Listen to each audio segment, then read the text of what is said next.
창세기 42장 26절부터 38절까지 말씀입니다. 그들이 곡식을 나귀에 싣고 그곳을 떠났더니 한 사람이 여관에서 나귀에게 먹이를 주려고 자루를 풀고 본즉 그 돈이 자루 아귀에 있는지라.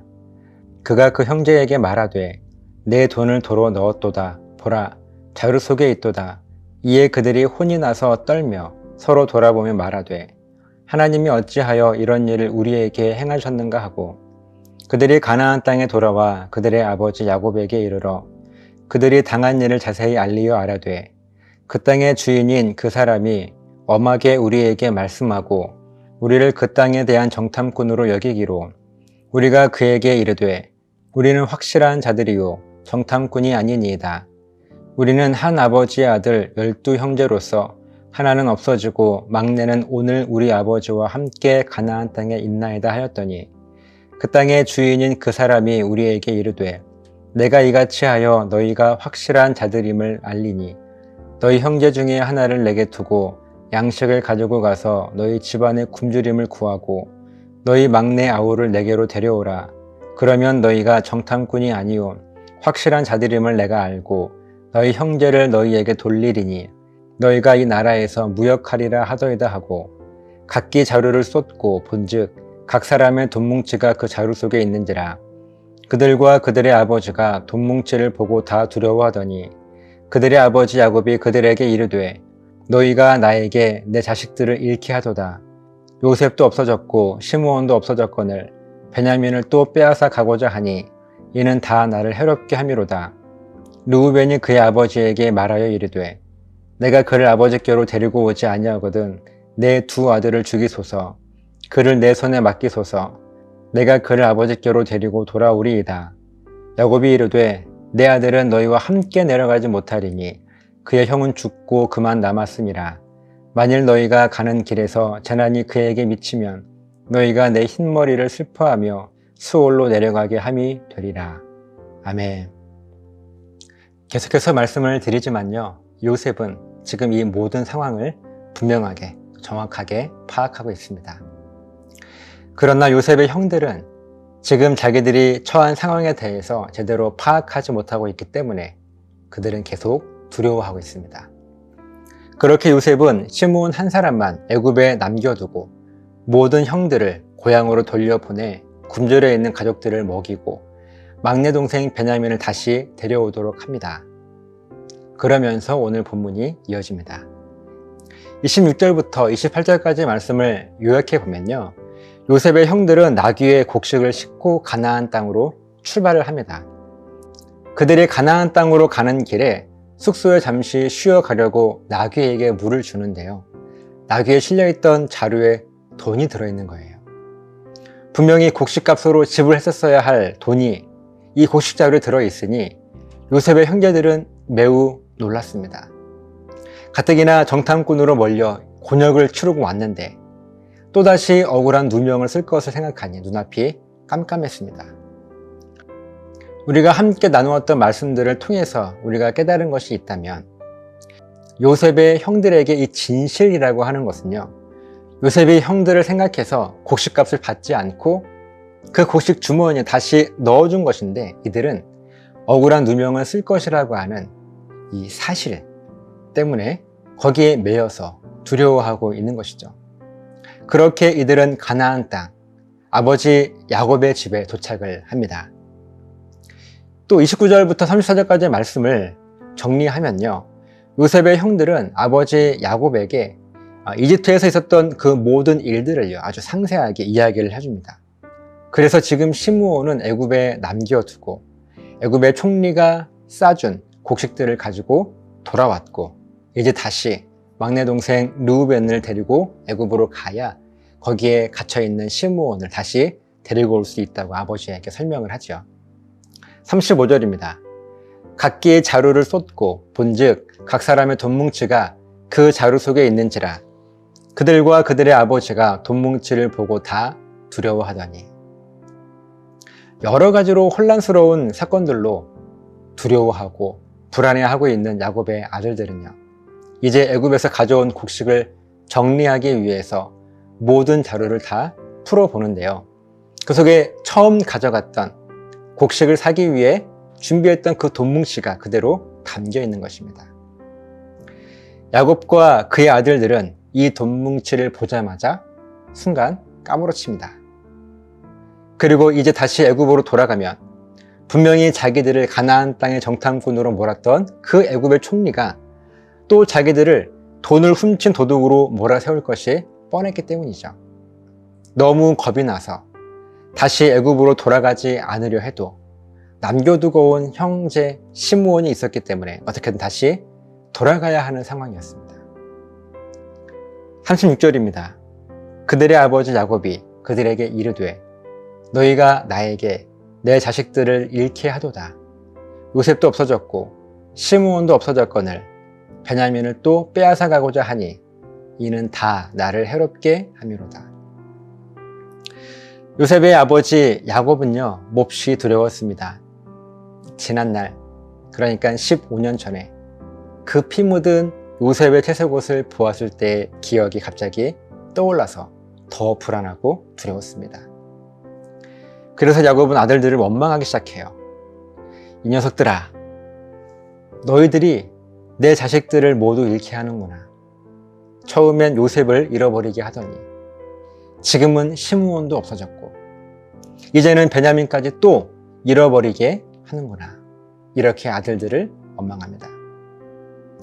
이렇게 야곱의 원망은 과거 요셉의 일과 현재 시므온의 일과 아직 일어나지도 않은 미래의 베냐민의 일에 대해서 모두 다 원망하고 있는 거예요.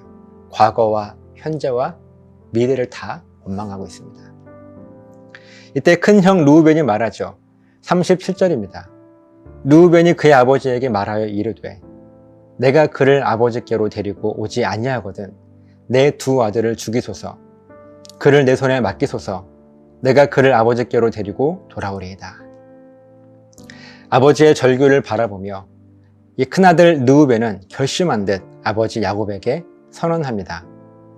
아버지, 아무 걱정하지 마세요. 저의 두 아들의 목숨을 걸고서라도 제가 반드시 시므온과 베냐민을 살려서 돌아오겠습니다. 그러나 38절의 말씀을 보면요, 야곱은 이 큰아들 르우벤의 결심으로도 도무지 안심이 되지 않았습니다. 야곱은 이미 요셉은 물론이고 시므온과 베냐민 이렇게 아들 셋을 모두 잃은 자기는 저주받은 사람이라고 스스로 생각하고 있는 모습이 오늘 본문의 내용입니다. 매일 신앙 고백하며 성령 충만함으로 하나님을 예배하시는 여러분, 우리들이 반드시 명심하고 또 흔들리지 말아야 할 우리들의 고백이 있습니다. 우리가 완전함을 이야기할 때 이 완전함이란 사전적인 의미로요, 부족한 것이 없고 모든 것을 다 갖추고 있다 라는 의미입니다. 그럼 여러분이 생각하실 때 우리 인간은요, 완전할까요? 불완전할까요? 그렇습니다. 우리는 완전하지 않습니다.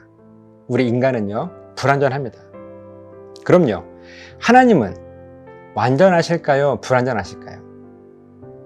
맞습니다. 하나님은요, 절대적으로 완전하십니다.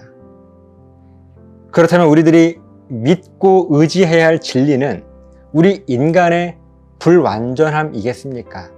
아니면 하나님의 완전하심이겠습니까? 당연히 하나님의 완전하심이죠. 그런데 우리들이 인생을 살면서 때론 불안해하고 두려워하는 이유를 가만히 보면요, 거의 대부분의 경우 우리들이 생각하고 바라보는 그 모든 것이 하나님의 완전하심에 초점이 맞추어 있기보다는요, 우리 인간의, 우리들 자신의 불완전함을 더 자세하게 거기에 초점을 맞추어서 우리의 삶을 보고 있기 때문에 그런 건 아닙니까? 그렇게 불안해하고 있다가 하나님의 완전하심으로 우리 인생의 문제가 잘 해결이 돼요. 그러면 그때 비로소 우리는요, 그래, 역시 하나님은 살아계셔. 그래, 역시 하나님은 완전한 분이셔. 라고 하며 그때야 안심하고 있는 모습이 우리들에게 있지 않습니까? 이왕이면 우리들의 이 인생의 문제 앞에서 그냥 처음부터 하나님의 완전하심에 초점을 맞추어서 그것을 믿고 의지하면 어떨까요? 그럼 우리는 불안하거나 두렵지 않을 것입니다. 오늘 본문에서 야곱과 그의 아들들은요, 하나님의 완전하심을 보고 있지 않았습니다. 그들의 초점은 인간의 불완전함에 맞추어져 있습니다. 그래서 끝까지 두려워하고 불안해하고 있는 야곱과 그의 아들들의 모습들이죠. 그래서 곡식자루에 들어있는 돈다발을 보고도 하나님의 안전한 섭리로 우리를 지켜주실 것이라고 하는 그 믿음이 아니라 사람의 불완전함에 초점이 맞춰져 있기 때문에 그들은 두려워한 거예요. 물론 이론적으로는 이 진리를 우리가 알고 있죠. 그런데 막상 우리들의 삶 속에 이 진리를 우리가 적용해 보려고 하면 쉽지 않다는 사실도 잘 알고 있습니다. 그렇기 때문에 우리들의 믿음을 연습해야 하는데요. 우리들이 훈련해야 할 믿음의 연습은 내가 얼마나 많이 성경을 읽는지, 얼마나 자주 큐티를 하는지, 얼마나 많이 기도를 하는지, 얼마나 많은 시간을 교회 안에서 봉사를 하고 있는지와 같은 이렇게 눈에 보이는 것들이 아닙니다. 우리들이 훈련해야 할 믿음의 연습은요, 어쩌면 한 가지 핵심이 바로 이것입니다. 우리 인간의 불완전함을 철저하게 인정하는 연습, 그 훈련. 그렇기 때문에 동시에 하나님의 완전하심에 우리의 시선을 맞추고 우리 인생의 초점을 맞추어서 믿음으로 바라보며 하나님의 완전하심을 붙잡으려고 하는 노력, 훈련, 연습. 바로 이것이 저와 여러분들이 훈련해야 할 믿음의 연습입니다. 이 믿음의 연습을 우리들이 훈련하게 될 때요, 자연스럽게 우리는 성경, 하나님의 말씀을 가까이 하게 될 것이고, 깊이 있는 기도가 무엇인지를 깨닫게 될 것이고, 하나님 앞에 어떤 헌신과 봉사와 섬김으로 하나님과 세상을 섬겨야 하는지에 대한 그 비전을 보게 될 것이고, 교회가 어떤 모습으로 서야 하고 성도는 어떤 모습으로 살아가야 하는지, 우리 그리스도인은 이 세상에 어떻게 살아가야 하는지 하는 것들을 분명하게 깨닫게 될 것입니다. 이것이 진정한 신앙생활의 연습인 것을 깨닫게 되시기를 예수님의 이름으로 간절하게 부탁을 드립니다. 기도하시겠습니다.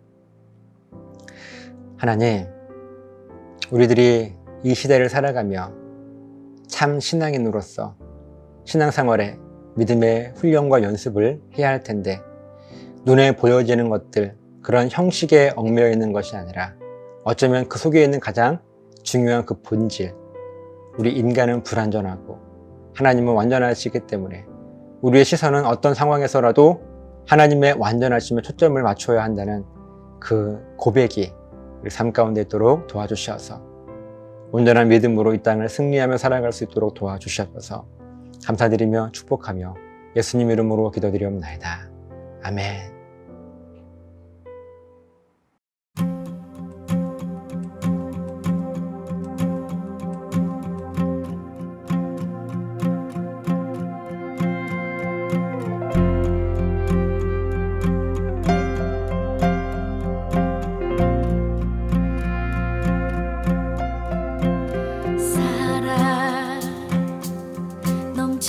주시는 사랑, 날 자녀 삼아 주신 그 사랑 귀하다 하셨네.